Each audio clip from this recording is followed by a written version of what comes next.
Today's story is attracting attention across southern Africa. South Africans and Zimbabweans have been seen standing together during a public protest, demonstrating solidarity over issues that affect people in both countries. What brought these communities together? What message are they trying to send? And what could this mean for relations between South Africa and Zimbabwe? While demonstrations can have different organizers and objectives, the scenes drew attention because participants from both countries appeared together in solidarity rather than division. This has sparked conversations online about unity, migration, and how neighboring countries can work together to solve shared challenges. Stay with me as we break down. Don't forget to like and subscribe for more. Zimbabweans are cowards generally. I would have anticipated the whole street to be full of Zimbabweans, and I'm very embarrassed that Zimbabweans are not here.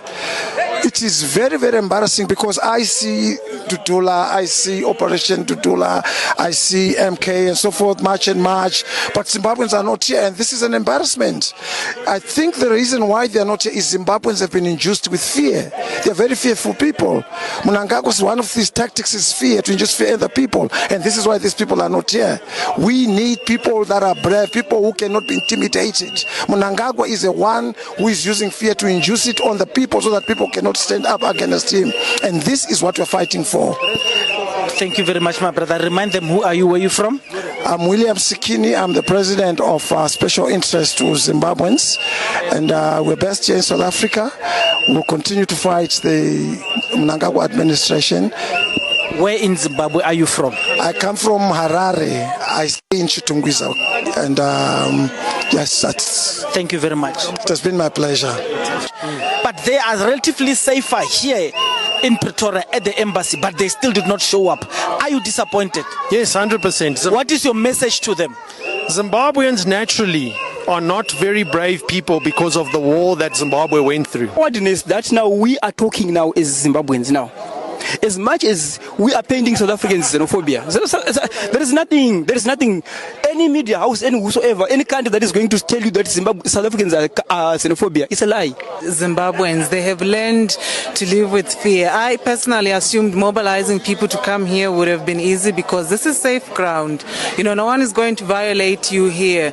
But you would be surprised to know even that they are afraid to be seen by the cameras, for example. But if the regime back home sees them on the camera, they are going to violate them. We couldn't even find speakers to speak at the event. They say if there is media and they are seen talking at home, they are going to violate them. So people. Absolutely, I'm standing here outside the Zimbabwe embassy in Pretoria. As you can see behind me, some Zimbabweans and civil groups from South Africa are gathered to voice their opposition to the recent constitutional amendment that was passed in Zimbabwe. And of course, this amendment extends President Mnangagwa's term by 2 years from 2028 to 2030 and replace presidential elections with a vote by the parliament. And the atmosphere here is peaceful and calm. These protesters, you can hear, are chanting slogans like no dictatorship, protect the democracy of Zimbabwe. And of course, security forces are present in large numbers. But back in Zimbabwe, we understand that the streets are quiet because authorities earlier on warned that any unrest that will happen in that country to disrupt peace, it will be met with authorities. And of course, these protesters here, the protest rather was organized through social media, several groups, citing economic hardships and corruption as key reasons for their demonstrations. Many here say they fear these amendments, or rather this amendment will undermine democratic principles and will entrench bad governance. So this protest comes amid growing concerns over Zimbabwe's political stability and governance.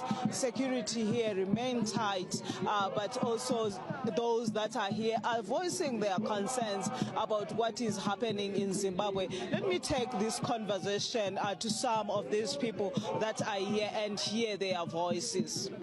Say good afternoon and thank you for joining us here at News Central TV. Can you take us through about this protest? What is it about and who do you represent? And also the other thing, we are seeing a lot of civil groups from South Africa and not Zimbabweans themselves. No, thank you very much. My name is Ronald Gundo.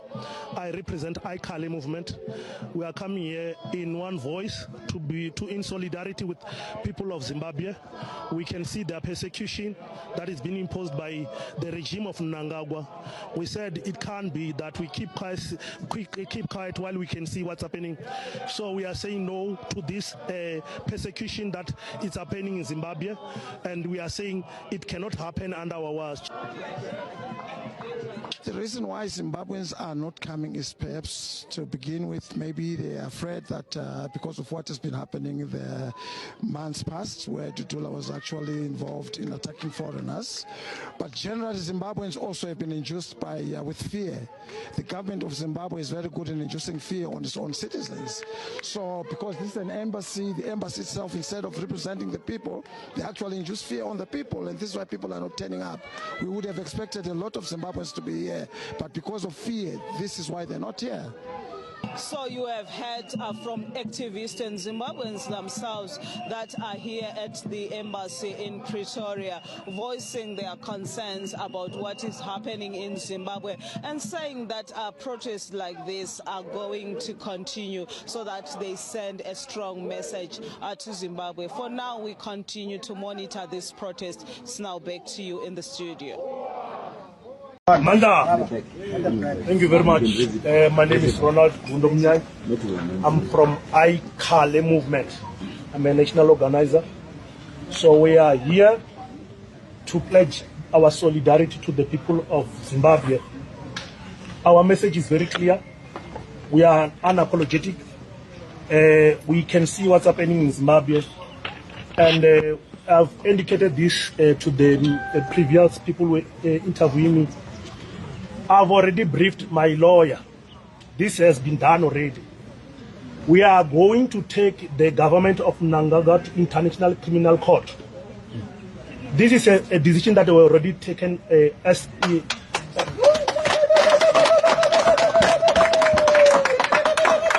whatever that happened today in Zimbabwe is just going to strengthen our case in taking the government of Zimbabwe to ICC.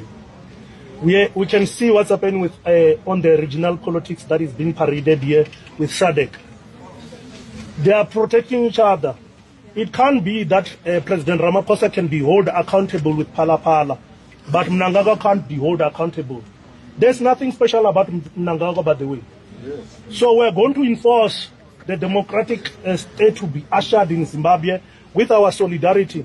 The revolution that is unfolding in Zimbabwe is going to go to Cape, from Cape to Cairo. And this has to happen with the solidarity by South African and also the Zimbabwean diaspora.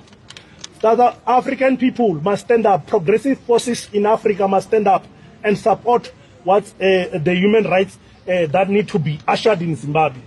So with those few words, as the iKhale movement, we are saying we hear the plight of people of Zimbabwe. Frame back in Pilombezi now, no to Cap 3. We are demanding the implementation of the Constitution of Zimbabwe. Thank you very much. Thank you. Thank you. Jacinda Ngobese Kazuma. Make noise in South Africa. Forget about making noise for Zimbabweans. You chased our people. Ucoshile abantu basezimo. And now uzama kuba bribe ngosizi ukuthi South Africa, Zimbabwe. No. We are nothing in politics. We are nothing. Don't make noise about our president. Don't make noise about our PU number 3. You know nothing about politics. You are a DJ. Go to star rallies and DJ the parties and whatever. Not making noise about any politics because you don't know anything about politics. We don't need noise in Zimbabwe. But we need investors. You are not an investor. You are a disc joker. So don't make noise. Don't make noise about our bill. Comrade Chris Mchangwa has spoken. Leave our Zimbabwe. Zimbabwe is not extension for South Africa. Comrade has spoken. The general has spoken. Leave our president alone.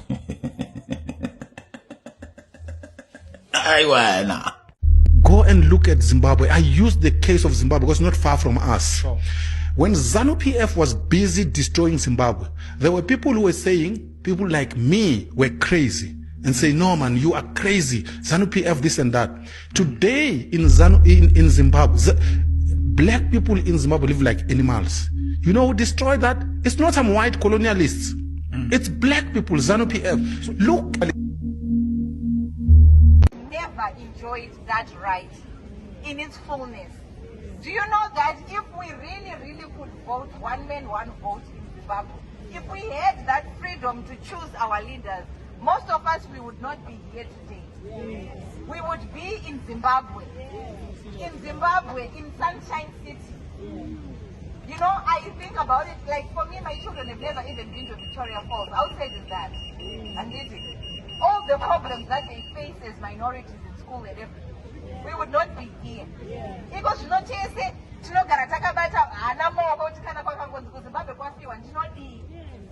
because we are here, we are so far away. 1985, they gifted us with Kukra Wound. Kukra Wound means that an entire region did not feel that they could vote. They lived under fear if they were still alive. And by the time Zoshika Kunana 2000, intimidation so in Zimbabwe, we've never been able. 2008, and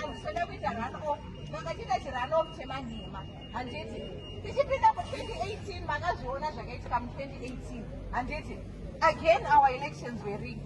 2023, the whole world said this was not an election, and and the Munadaro Atiza, Nebalot, as regards our mom. I would have put it we are not going to accept that. We are not going to accept that. And when we live here, guys, today, you are here today for different reasons. But a unifying factor is that we have found our pride. There is no one who understands what it means to have national pride who will allow this to happen. And that's why Mnangagwa knows that he doesn't even want to go to a referendum. He wants to use his Chawangu parliament to give him, because there is no person, I am a person who will accept, that we cannot stand and accept that. We cannot stand and say it's okay. We have as a people to find our national pride. Anyone who tells you that I'm not interested, that person has lost their national pride. Our national pride says no. We demand our right to vote. We demand our right to choose our leaders. And this is guys, nothing equals nothing. The next person, next door,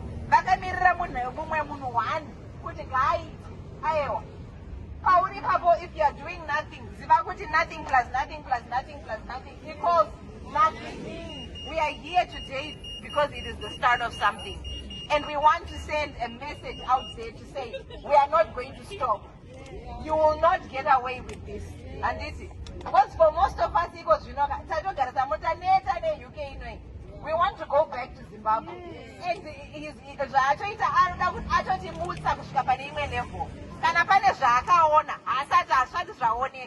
because But we are Zimbabweans, and we are proud people, and you will reclaim our vote. Today, on 18 April 2026, we really want to start the journey of reclaiming our independence. Thank you. South Africa and Zimbabwe have a long history of social and economic ties. Many Zimbabweans live and work in South Africa, while families and businesses operate across both countries. Whenever tensions arise, they often affect communities on both sides of the border.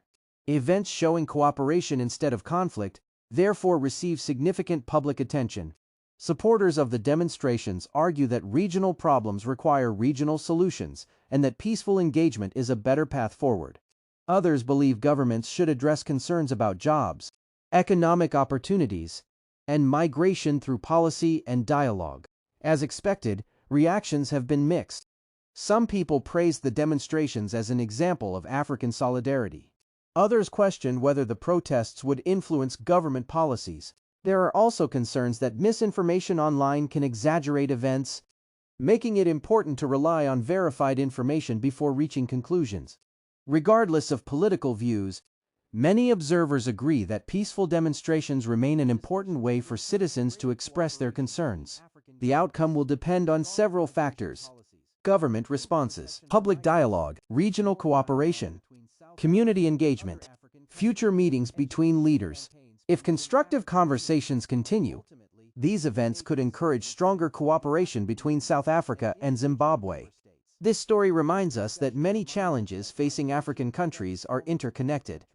Whether people support or oppose the demonstrations, the focus remains on finding peaceful solutions that improve lives across the region. What do you think? Should South Africa and Zimbabwe continue working more closely on issues affecting both countries? Leave your opinion respectfully in the comments. If you enjoyed this update, don't forget to like, subscribe, and turn on notifications so you never miss our latest African news and current affairs. Thank you for watching, and I'll see you in the next video.